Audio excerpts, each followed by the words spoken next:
What's going on, guys? It's JT here with BlackBerryOS.com.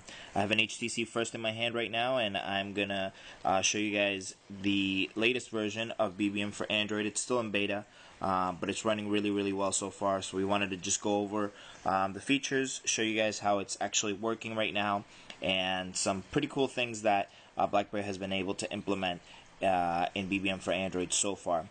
As you guys can see, if anybody has actually used BlackBerry 10's BBM, you'll notice that it looks pretty much exactly the same right now on Android. We have the same exact tabs down here with chats, contacts, and groups.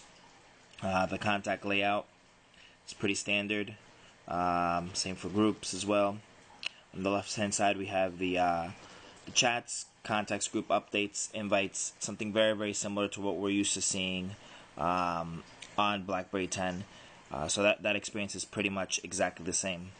The settings will be on the right hand side, just because we don't have the ability to swipe down from the top on Android. It's a little bit different. So let's get into a couple cool little things. Actually, I'm just gonna actually delete my Z10 from the from here, so I can actually show you guys. One of the cool things is you can actually add contacts via NFC on Android. You'll see it says touch to beam. So and if you press it, it will automatically add the new contact, and you can see right there that I just showed up. So let's send the BBM over here. And again, it's pretty instantaneous. It works really well.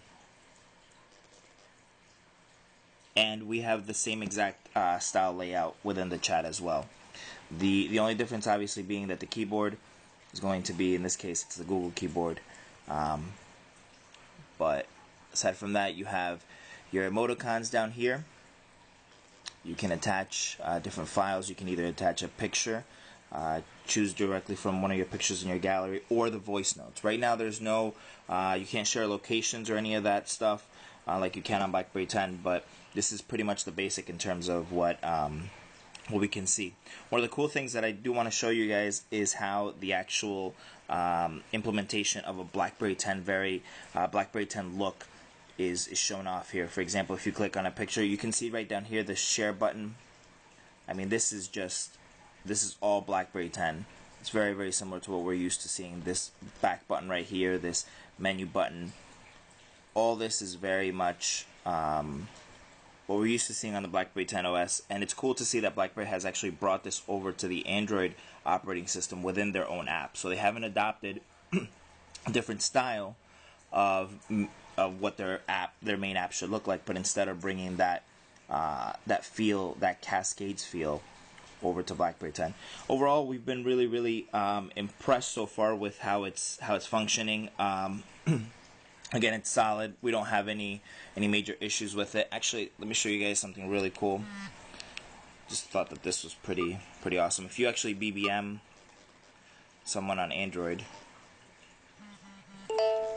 you'll actually hear the same exact ringtone that you're used to hearing on BlackBerry 10. So they've even brought over the ringtone, which is really cool. So groups are also working pretty well. There haven't been any issues there.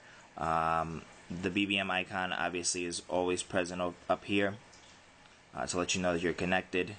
You can start a chat. Start a chat by clicking this button over here. So there's a few things that are really cool about BBM for Android. This is just a quick look. I'm sure BlackBerry will still need to fix some other stuff as we move closer and closer to the launch date. They do have until September 21st to get this out in time for the summer, as they promised. We'll see if they decide they're able to get it out before then, or if we'll see it at BlackBerry Jam Asia in Hong Kong on the 26th and 27th of September. So stay tuned to BlackBerry OS. We'll definitely have some more as we get more and more info about BBM for